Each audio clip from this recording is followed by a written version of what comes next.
من الشيطان الرجيم من همزه ونفخه ونفخه يا أيها الناس كلوا مما في الأرض حلالا طيبا ولا تتبعوا خطوات الشيطان إنه لكم عدو مبين یا ایھا الناس اے لوگو کلو تم کھاؤ مما فی الارض ان چیزوں میں سے جو زمین میں ہیں حلالا طیبا حلال پاکیزہ ولا تتبعوا خطوات الشیطان اور تم شیطان کے قدموں کی پیروی نہ کرو، شیطان کے قدموں کے پیچھے نہ لگو۔ انہ لکم عدو مبین یقیناً وہ تمہارے لیے واضح ظاہر دشمن ہے۔ گزشتہ آیات میں اللہ سبحانہ و تعالی نے اپنی الوہیت، ربوبیت، معبود برحق ہونے کے دلائل دیے اور اس بات کا تذکرہ کیا کہ مشرکین ایسے ہیں کہ اللہ رب العالمین کے علاوہ اوروں کو اللہ کا شریک بناتے ہیں، خدائی الہی صفات کا حامل اپنے معبودوں کو قرار دیتے اور سمجھتے ہیں اور ان سے حد درجے کی محبت رکھتے ہیں، جبکہ اہل ایمان اللہ سبحانہ و تعالی سے بڑھ چڑھ کے محبت کرنے والے ہیں۔ اہل شرک کے غلوب اور اپنے تراش کردہ بتوں معبودان باطلہ سے محبت کا عالم یہ تھا کہ اللہ سبحانہ و تعالی نے جو کچھ حلال کیا اگر ان کے معبودان باطلہ اسے حرام قرار دیں یہ اسے حرام سمجھتے ہیں۔ اللہ تعالیٰ نے جسے حرام قرار دیا ہے وہ اس کو حلال قرار دیتے تو حلال سمجھتے۔ ایسے ہی اہل شرک اپنے بتوں کے نام پہ، باطل معبودوں کے نام پہ مختلف قسم کے جانوروں کو حرام قرار دے لیتے اپنے اوپر اور ان کے معبودوں کے نام پر وہ اسے چھوڑ دیتے، جس طرح صائبہ، بحیرہ، وسیلہ، عام، ان کا تذکرہ آگے آئے گا۔ تو یہ کام وہ لوگ کیا کرتے تھے۔ تو اللہ سبحانہ و تعالی نے عمومی طور پر تمام لوگوں کو خطاب کیا۔ یہ سورہ بقرہ میں دوسری مرتبہ اللہ سبحانہ و تعالی نے یا ایھا الناس کہہ کر خطاب کیا ہے۔ پہلے سپارے کے آغاز میں جب اللہ سبحانہ و تعالی نے اہل تقوی، اہل کفر اور اہل نفاق تینوں قسم کے گروہوں کا ذکر کیا اور اس کے بعد فرمایا یا ایھا الناس اعبدوا ربکم الذی خلقکم، لوگوں اپنے اس رب کی عبادت کرو جس نے تمہیں پیدا کیا ہے۔ تمام لوگوں کو اللہ رب العالمین نے اپنی عبادت کی دعوت دی۔ اب یہاں توحید کے بیان کے بعد حلال و حرام کے سلسلے میں اللہ سبحانہ و تعالی نے پھر عموماً تمام تر لوگوں کو مخاطب کیا ہے، چاہے وہ کسی بھی رنگ و نسل یا کسی بھی دین و مذہب سے تعلق رکھنے والا ہو۔ اللہ تعالیٰ فرماتے ہیں یا ایھا الناس کلوا مما فی الارض حلالا طیبا، اے لوگو جو کچھ زمین میں ہے اس میں سے کھاؤ حلال اور پاکیزہ، حلال ہو پاکیزہ ہو وہ کھاؤ، حلال ہو لیکن پاکیزہ نہ ہو وہ بھی نہیں کھانا، پاکیزہ ہے لیکن حلال نہیں وہ بھی نہیں کھانا، حلال بھی ہو پاکیزہ بھی تو وہ کھاؤ۔ وَلَا تَتَّبِعُوا خُطُوَاتِ الشَّيْطَانِ، اور شیطان کے قدموں کی پیروی نہ کرو، شیطان کے پیچھے نہ چلو، یقیناً وہ تمہارا واضح دشمن ہے، ظاہر دشمن ہے۔ تو یہ شیطان کی باتیں مان کے، شیطان کے کہے پہ چل کے اللہ تعالیٰ کی حلال کردہ چیزوں کو حرام اور حرام کردہ چیزوں کو حلال جانتے تھے، تو اللہ سبحانہ و تعالیٰ نے اس سے منع کیا ہے۔ انما یأمرکم بالسوء والفحشاء، یقیناً وہ تو صرف تم کو برائی کا حکم دیتا ہے اور بے حیائی کا۔ سوء کہتے ہیں برائی کو، تھوڑی ہو یا زیادہ، لیکن فحشاء ایسی برائی، ایسا گناہ جو حد سے زیادہ بڑا ہوا ہو، حد سے گزرا ہوا بہت زیادہ بڑا گناہ، اس کو فحشاء کہتے ہیں، بے حیائی۔ وَأَن تَقُولُوا عَلَى اللَّهِ مَا لَا تَعْلَمُونَ کا حکم دیتا ہے کہ تم اللہ رب العالمین کے بارے میں وہ بات کہو جو تم نہیں جانتے، یعنی اپنی طرف سے ہی حلال اور حرام بناتے پھرو، اپنی طرف سے باتیں اللہ سبحانہ و تعالیٰ کی طرف منسوب کرتے جاؤ، شیطان اس بات کا تمہیں کہتا اور حکم دیتا ہے۔ وَإِذَا قِيلَ لَهُمْ، اور جب ان کو کہا جائے اتبعوا ما انزل اللہ، اس چیز کی پیروی کرو جو اللہ تعالیٰ نے نازل کی ہے، قالوا تو کہتے ہیں بل نتبع ما الفینا علیہ آباءنا، بلکہ ہم تو اس چیز کی پیروی کریں گے جس پر ہم نے اپنے آباء کو پایا۔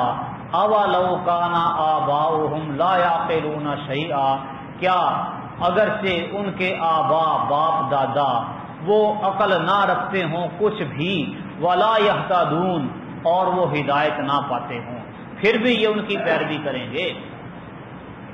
یہ اہل کفر کا ایک طریقہ کار ہے کہ وہ کہتے ہیں کہ ہمارے آباء اجداد، بڑے وڈیرے، گزرے ہوئے بزرگ، وہ ہم سے زیادہ سیانے، زیادہ عقل مند، زیادہ سمجھدار تھے، تو وہ جس طرح کرتے رہے، زندگی گزارتے رہے، ہم بھی ویسے کریں گے، ویسے زندگی گزاریں گے، ویسے طریقہ کار کو اپنائیں گے۔ جبکہ اللہ سبحانہ ہوا تعالیٰ بلاتا ہے دلیل کی طرف کہ دلیل کی پیروی کرو، اللہ کی نازل کردہ وحی کی اتباع پیروی کرو۔ موسیٰ علیہ السلام نے فرعون کو جب دعوت دی، معجزات اس کے سامنے پیش کیے، تو اب فرعون نے بھی یہی چال کری، کہتا ہے فما بال القرون الاولی، اچھا باقی تو تیری باتیں ساری ٹھیک، تو نے ہمیں لاجواب کر دیا، لیکن یہ بتا کہ وہ جو پچھلے لوگ ہیں ان کا کیا حال ہے۔ اب یہ ایک بڑا خطرناک سا سوال ہے۔ اگر موسیٰ علیہ السلام یہ کہہ دیتے کہ وہ تمہارے باپ دادا ٹھیک تھے، تو یہ کہتے ہم تو اپنے باپ دادا کے دین پر ہی ہیں، اسی مذہب اسی دین پر چل رہے ہیں۔ اور اگر موسیٰ علیہ السلام یہ کہہ دیتے کہ وہ گمراہ تھے، تو فرعون کو پھر موقع مل جانا تھا کہ دیکھو یہ تمہارے باپ دادا کو گمراہ کرتا ہے، اشتعال انگیزی اس نے پھیلا دینی تھی۔ تو موسیٰ علیہ السلام کو اللہ تعالیٰ نے حکمت و بصیرت سے نوازا، انہوں نے اس سوال کا جواب بھی دیا اور کسی قسم کا اعتراض بھی کھڑا نہیں ہونے دیا۔ فرمایا علمها عند ربی فی کتاب لا یضل ربی ولا ینسیٰ، وہ جو قرون اولیٰ کے لوگ ہیں، پہلے گزر چکے ہیں باپ دادا، ان کا علم اللہ کے پاس ہے، لوح محفوظ میں ہے، اللہ کے پاس کتاب میں ان کا علم موجود ہے۔ لا یضل ربی ولا ینسیٰ، اللہ کو کچھ بھولا نہیں ہے، نہ ہی اللہ تعالیٰ سے کوئی چیز آگے پیچھے ہوتی ہے، لہذا ان کا معاملہ اللہ کے سپرد۔ میں تمہیں دلیل دے رہا ہوں، دلیل کی روشنی میں بات کر رہا ہوں، تمہارے پاس کوئی دلیل ہے تو وہ لاؤ۔ آج بھی بہت سے لوگ یہی کام کرتے ہیں، جب ان کو سمجھایا جائے، بتایا جائے، تو کہتے ہیں اچھا وہ وڈکے وڈیرے بزرگ، بابے دادے پردادے وہ سارے غلط تھے۔ یہی سوال آج بھی ہوتا ہے، تو ان کا بہترین جواب ہے علمها عند ربی فی کتاب لا یضل ربی ولا ینسیٰ۔ سانپ بھی مر جائے، لاٹھی بھی بچ جائے، ان کا معاملہ اللہ کے سپرد۔ دلیل ہے یہ، اس کا کوئی جواب ہے تو وہ بتاؤ، نہیں تو اس کو مانو۔ اسی آیت سے تقلید شخصی کی، تقلید جامد کی تردید بھی نکلتی ہے۔ اللہ سبحانہ و تعالیٰ کی وحی قرآن مجید فرقان حمید اور نبی کریم صلی اللہ علیہ وسلم کے فرامین، آپ کی سنت اور حدیث، وحی الہی کی دونوں صورتیں قرآن اور حدیث، اس میں سے کوئی دلیل، کوئی بات پیش کی جائے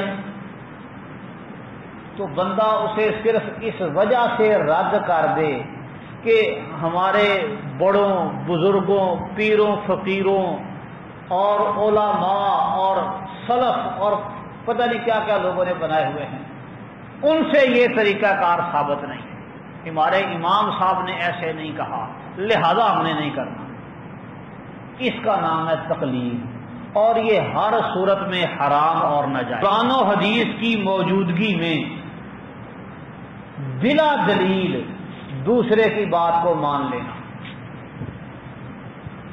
مسئلہ دین کا ہے، بات ہے دین کی، اب جو دین کی بات ہے اس پر قرآن یا حدیث کی کوئی دلیل موجود ہونی چاہیے، لیکن یہ دین کی بات مانتا ہے دوسرے آدمی کی، اس پر نہ دلیل قرآن میں ہے نہ حدیث میں ہے، دلیل کے بغیر، دلیل ہے ہی کوئی نہیں، اللہ نے نازل ہی نہیں کی اس کے بارے میں، اس کو مان کے بیٹھا ہوا ہے، اس کا نام تقلید ہے اور یہ حرام اور ناجائز ہے۔ ہاں علماء، فقہاء، ائمہ، سلف یا خلف، کوئی بھی چھوٹا ہو یا بڑا، کوئی ایسی بات بتائے جو قرآن و حدیث کے موافق اور مطابق ہو، وہ ماننا جائز ہے، اس کا نام تقلید نہیں۔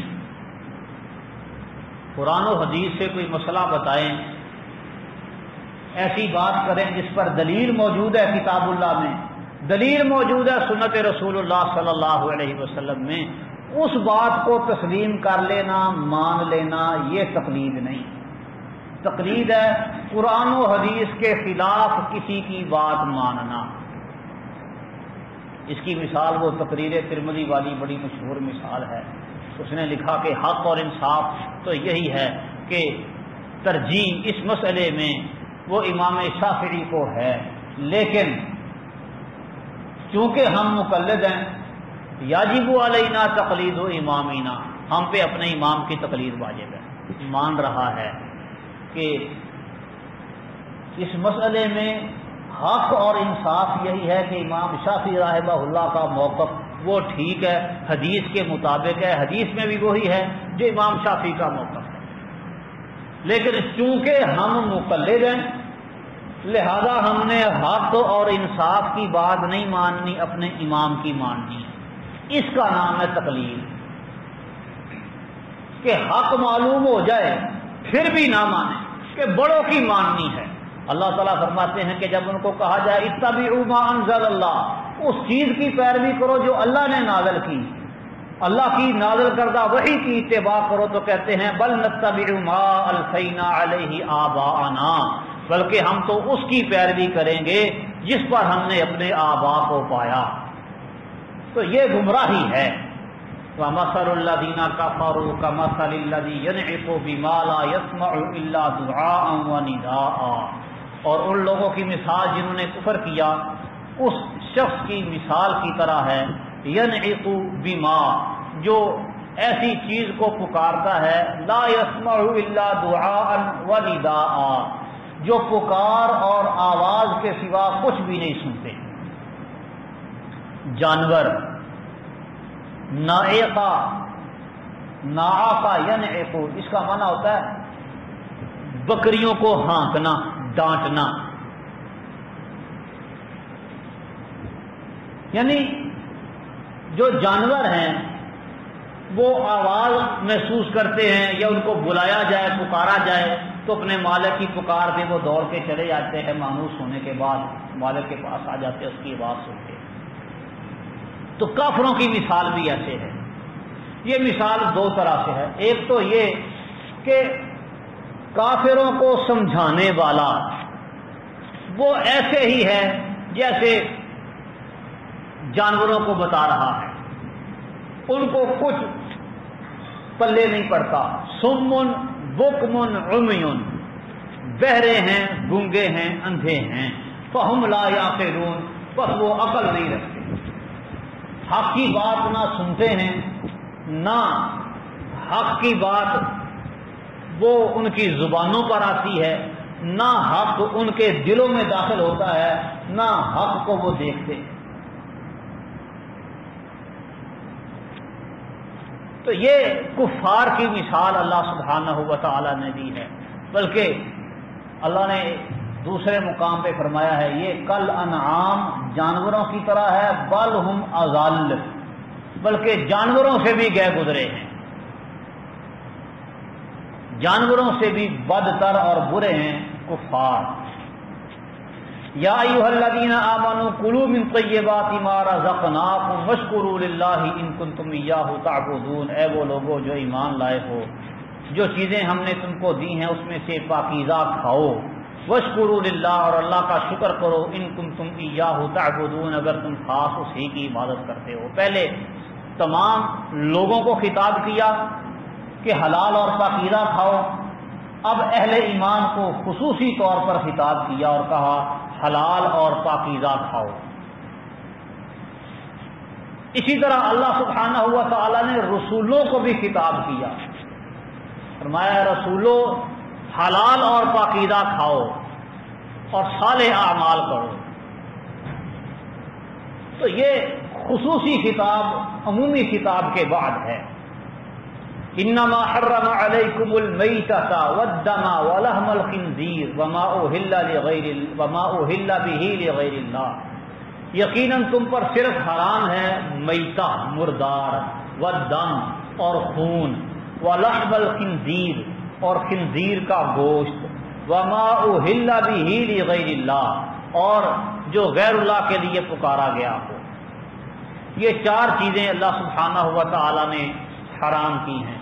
اصل محسوس تو یوں ہوتا ہے اس آیت سے کہ صرف اور صرف یہ چار چیزیں ہی حرام ہیں، باقی کچھ بھی حرام نہیں۔ قرآن مجید میں دوسرے مقام پر آیا ہے قل لا اجد فیما اوحی الی محرما علی طاعم یطعمہ، جو وحی میری طرف کی گئی ہے اس وحی میں کسی کھانے والے پر کوئی بھی چیز میں حرام نہیں پاتا سوائے ان چار چیزوں۔ تو ظاہر معلوم ہے صرف یہ چار حرام ہیں، باقی کچھ بھی حرام نہیں۔ اور پھر دیگر چیزیں جو آیات اور احادیث میں جن کی حرمت بیان ہوئی ہے، ظاہری طور پر معلوم ہوتا ہے کہ یہ آیت ان کے خلاف ہے، تضاد ہے، حالانکہ اس میں کوئی تضاد نہیں۔ یہ اس کو کہتے ہیں عربی زبان میں حصر اضافی، ایک ہوتا ہے حصر مطلق کہ عمومی کلی قاعدہ اور قانون ہوتا ہے، ایک ہوتا ہے حصر اضافی یعنی کہ جن لوگوں کو مخاطب کر کے بات کہی جا رہی ہے جس سیاق و سباق میں صرف اسی کے بارے میں ہی حصر کیا جا رہا ہوتا ہے، اسی کے بارے میں تخصیص ہو رہی ہوتی۔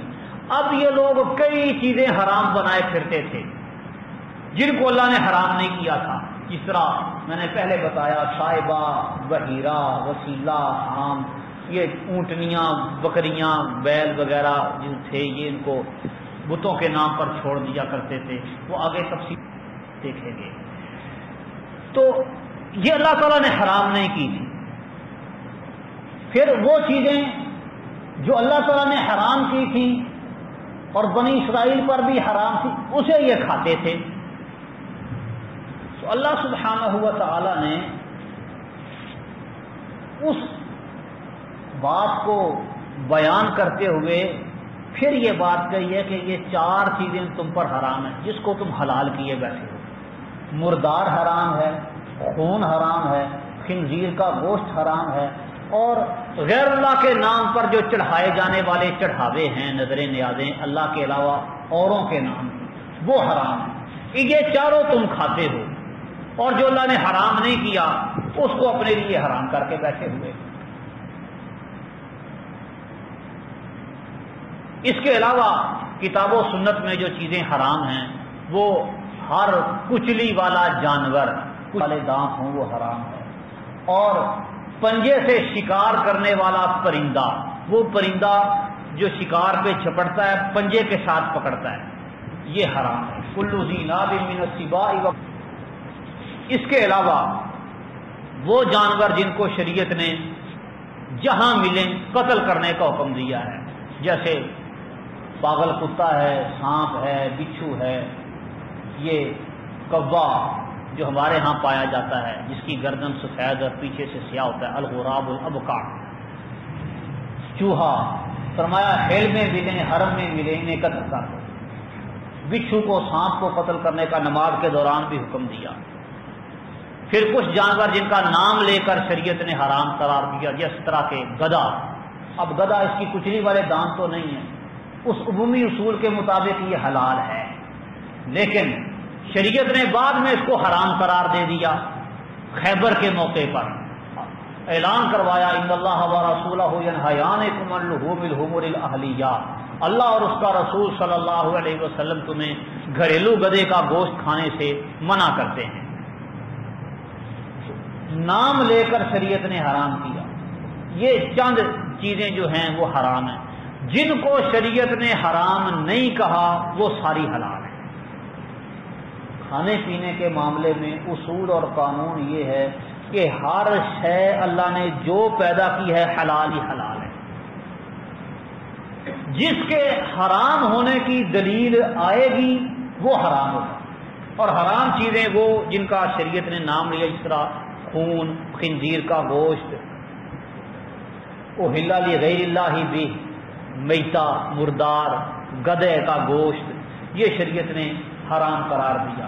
پھر اصول بتا دیا کہ کچلی والا درندہ اور پنجے سے شکار کرنے والا پرندہ یہ حرام ہے بری چیزوں میں، اور جو بحری سمندر میں رہنے والی مائی چیزیں ہیں جو پانی سے باہر نکلے تو مر جاتی ہیں، وہ ساری کی ساری حلال ہیں۔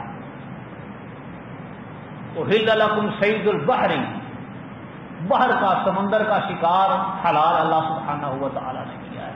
اس سے مراد وہ جانور ہیں جو پانی سے باہر آئیں تو زندہ نہ رہ سکیں، جن کی حیات پانی پر موقوف ہے، پانی کے بغیر نہیں جی سکتے، وہ حلال ہیں۔ نام اس کا چاہے جو مرضی ہو، نام جو مرضی رکھ لیں، لیکن اگر وہ مائی المولد ہے، پانی میں پیدا ہوتا ہے، پانی میں زندگی گزارتا ہے، موت سے کنارہ ہونے تک، واسطہ پڑنے تک پانی میں ہی رہتا ہے، وہ زندہ حالت میں ہو یا مردہ حالت میں، دونوں طرح حلال ہے۔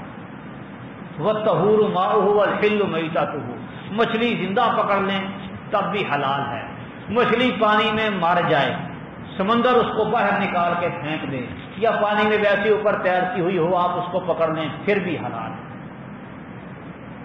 پانی پاک ہے، وَالْحِلُّ مَيْتَتُهُ، اور اس کا مردار بھی حلال ہے۔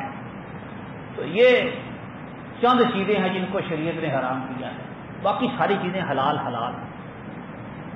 وہ کئی لوگ کہتے ہیں جی بھینس کا ذکر قرآن حدیث میں نہیں آیا، پھر بھینس کا دودھ کیوں پیتے ہو؟ سمجھتے ہیں کہ شاید اس کو فقہ نے، ہمارے امام صاحب نے حلال کیا ہے۔ پہلی بات تو یہ ہے کہ امام صاحب کو شریعت بنانے کا، حرام کو حلال کرنے کا اختیار ہے؟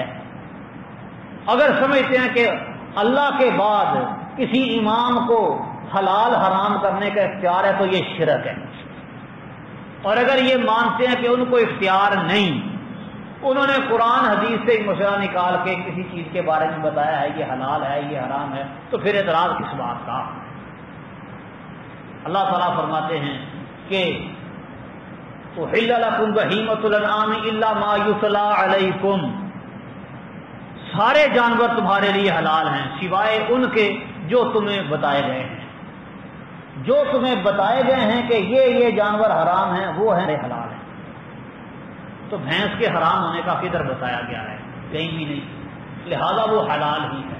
اور بھی کوئی جانور جو ان کے وہم و گمان میں نہیں، ایسے علاقوں میں پایا جاتا ہے جنگلوں میں، شریعت نے اصول دیا ہے، اس پر پرکھ کے دیکھ لو، حلال اور حرام کا ایک معیار مقرر کیا ہے۔ پرندہ ہے، دیکھو وہ شکار پنجے سے کرتا ہے یا چونچ سے جھپٹتا ہے، پنجے سے شکار کرے تو حرام، نہیں تو حلال۔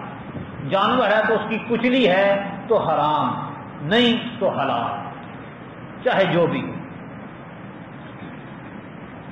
فمن اضطر غیر باغ ولا عاد فلا اثم علیہ، تو جو مجبور کیا گیا ہو، ناچار ہو جائے، غیر باغ ولا عاد، وہ سرکشی کرنے والا نہ ہو، حد سے گزرنے والا نہ ہو، فلا اثم علیہ، تو اس پر کوئی گناہ نہیں۔ یعنی کوئی مجبور ہو کر اللہ تعالیٰ کی حرام کردہ چیزیں کھا لے اپنی زندگی کو بچانے کے لیے، تو اس میں کوئی مذائقہ اور حرج نہیں ہے۔ ان اللہ غفور رحیم، یقیناً اللہ تعالیٰ بہت بخشنے والا، نہایت رحم کرنے والا ہے۔ اس آیت سے شریعت کا ایک اصول فقہاء نے، اصولیوں نے نکالا ہے، الضرورات تبیح المحظورات، کہ ضرورتیں محظور حرام چیزوں کو حلال کر دیتی۔ لفظ بولا ہے انہوں نے ضرورت کا، تو آج نظریہ ضرورت کو لوگوں نے کھینچ تان کے بڑا لمبا کر لیا ہے۔ کیا کریں جی، مجبوری ہے، ہاں مانتے ہیں یہ کام ناجائز ہے، لیکن مجبوری کی وجہ سے کر رہے ہیں۔ مجبوری ہوتی کیا ہے؟ شریعت نے، قرآن میں اللہ سبحانہ و تعالی نے اس کے لیے لفظ بولا ہے اضطرار کا، ضرورت کا لفظ نہیں بولا۔ اضطرار کہتے ہیں ایسی مجبوری کو، ایسی پریشانی کو کہ مثال کے طور پہ ایک آدمی بھوکا ہے، اس کو کھانے کے لیے حلال نہیں ملتا، حرام ہے، اگر وہ حرام نہ کھائے گا تو مر جائے گا، تو شریعت اس کو کہتی ہے کہ حرام کھائے، اپنے آپ کو ہلاک نہ کرے، جان بچانے کے لیے اتنا تو کھائے کہ جس سے اس کی جان بچ جائے، غیر باغ ولا عاد، حد سے تجاوز نہ کرے، اب پیٹ بھر کے اور مزے لینے نہ بیٹھ جائے۔ حرام کیا شریعت نے صرف جان بچانے کے لیے کہ وہ کمر سیدھی کر سکے، اپنی جان بچا لے، اتنا تو کھا سکتا ہے بس۔ یہ معنی ہے اضطرار کا، مجبوری کا۔ جہاں پر بھی جو چیز حرام ہے، اگر اس کی علت کا کوئی فتویٰ آئے گا تو اضطرار میں آئے گا بس۔ اب خون، اللہ نے نام لے کے کہا کہ یہ حرام ہے۔ آج کل یہ خون مریضوں کو لگایا جاتا ہے، خون لگوانا، خون لگانا، خون بیچنا، خون خریدنا شریعت کی روح سے حرام ہے۔ یہ ہے اصل اصول اور قانون۔ ہاں کوئی ایسا مریض ہو جس کے بارے میں ڈاکٹر انصاف کے ساتھ یہ فیصلہ کرے کہ اس کو خون کی اشد ضرورت ہے، اگر اس کو خون نہ لگا تو اس کی موت کا غالب گمان ہے، اور اگر اس کو خون لگ گیا تو اس کے بچنے کا غالب گمان ہے، پھر اس کو خون لگا دیا جائے، جائز ہوگا۔ ایسے بندے کے لیے خون دینا، ایسے بندے کو خون لگانا، لگوانا، ایسے بندے کے لیے خون کی بیع و شراء کرنا وہ حلال ہے۔ فمن اضطر غیر باغ ولا عاد فلا اثم علیہ، یہ شریعت نے اصول اور قانون دی۔ لوگوں نے آج بنا دیا ہے، وہ ڈاکٹروں کو آپریشن کرنا آتا نہیں، مریض کو دیکھتے ہیں، ایچ بی چیک کیا، وہ بس کم ہے، لے آؤ جی 2-4 بوتلیں خون کی بندوبست کر کے، لگتی ایک بھی نہیں۔ یہ کاروبار بنانے والی بات نہ ہو، غیر باغ ولا عاد فلا اثم علیہ، اور اگر اس کو پیشہ ہی بنا لیا، کاروبار ہی بنا لیا، تو پھر یہ گناہ والا کام ہے، یہ نیکی اور ثواب کا کام نہیں۔ بہرحال یہ عمومی اصول اور قانون جو ہے الضرورات تبیح المحظورات، اس میں ضرورت سے مراد اضطرار والی ضرورت ہے کہ بندے کی جان جانے کا اندیشہ ہو۔ ان الذين يكتمون ما انزل الله من الكتاب ويشترون به ثمنا قليلا اولئك ما ياكلون في بطونهم الا النار، یقیناً وہ لوگ جو اس چیز کو چھپاتے ہیں جو اللہ تعالیٰ نے کتاب سے نازل کی اور اس کے عوض تھوڑی قیمت خریدتے ہیں، وہ اپنے پیٹوں میں صرف آگ ہی بھر رہے ہیں۔ اللہ تعالیٰ ان سے قیامت کے دن کلام نہیں کرے گا، ولا یزکیہم، ان کو پاک نہیں کرے گا، ولہم عذاب علیم، اور ان کے لیے دردناک عذاب ہے۔ یہ آیت ویسے تو کفار، مشرکین، اہل کتاب کے بارے میں اتری کہ وہ تورات و انجیل کی باتوں کو چھپاتے تھے، لیکن یہ آیت عام ہے، اہل ایمان میں سے بھی، مسلمانوں میں سے بھی اگر کوئی ایسا کام کرے تو وہ بھی اس وعید کا مستحق ٹھہرے گا کہ اللہ تعالیٰ کی نازل کردہ آیات بینات کو چھپا لیا، بات کھول کر والا دنیاوی غرض اور لالچ کی خاطر۔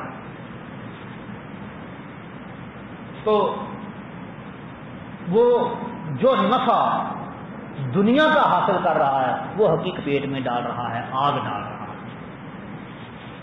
اللہ تعالیٰ قیامت کے دن اس کی طرف دیکھے گا نہیں، مطلب نظر رحمت سے نہیں دیکھے گا، غصے کے ساتھ تو دیکھے گا، کلام نہیں کرے گا، مطلب رحمت کے ساتھ نرمی کے ساتھ کلام نہیں کرے گا، غصے کے ساتھ اللہ تعالیٰ کا کلام کرنا ثابت ہے۔ اکسوفیھا ولا تکلمون، دفع ہو جاؤ، میرے سے بات نہ کرو، اللہ تعالیٰ ڈانٹیں گے اہل جہنم کو، مطلب رحمت کے ساتھ اللہ تعالیٰ ان سے بات نہیں کریں گے۔ اولئک الذین اشتروا الضلالۃ بالہدی والعذاب بالمغفرہ، یہ وہ لوگ ہیں جنہوں نے ہدایت کے بدلے گمراہی کو خریدا اور عذاب کے بدلے مغفرت کو خریدا۔ فما اصبرهم علی النار، تو یہ آگ پر کتنے ہی زیادہ صبر کرنے والے ہیں۔ ذالک بان اللہ نزل الکتاب بالحق، یہ اس لیے کہ اللہ تعالیٰ نے کتاب کو حق کے ساتھ نازل فرمایا۔ وَإِنَّ الَّذِينَ اخْتَلَفُوا فِي الْكِتَابِ لَفِي شِقَاقٍ بَعِيدٍ، اور وہ لوگ جنہوں نے کتاب میں اختلاف کیا وہ دور کی مخالفت میں ہیں۔ یہ یہودیوں کا کام تھا، ایک تو وہ کہتے تھے کہ یہ نبی ہے ہی نہیں، نبی کی نبوت سے انکار کر دیتے تھے، اور کبھی کہتے تھے یہ نبی تو ہے لیکن جس کا ہم سے وعدہ کیا گیا تھا نا آخر الزمان نبی کا، یہ وہ نبی نہیں ہے۔ حالانکہ نشانیاں پوری تھی، پہچانتے تھے، جانتے تھے، لیکن خام خام مخالفت کرتے تھے۔ تو اللہ تعالیٰ نے فرمایا کہ کتاب جو آپ پر نازل کی ہے اللہ نے برحق نازل کی ہے، اور جو اس کے بارے میں اختلاف کرتے ہیں وہ بیچارے دور کی مخالفتوں میں بھٹک رہے ہیں، خام خواہ کا بغض نکال رہے ہیں اور دشمنی پال رہے ہیں۔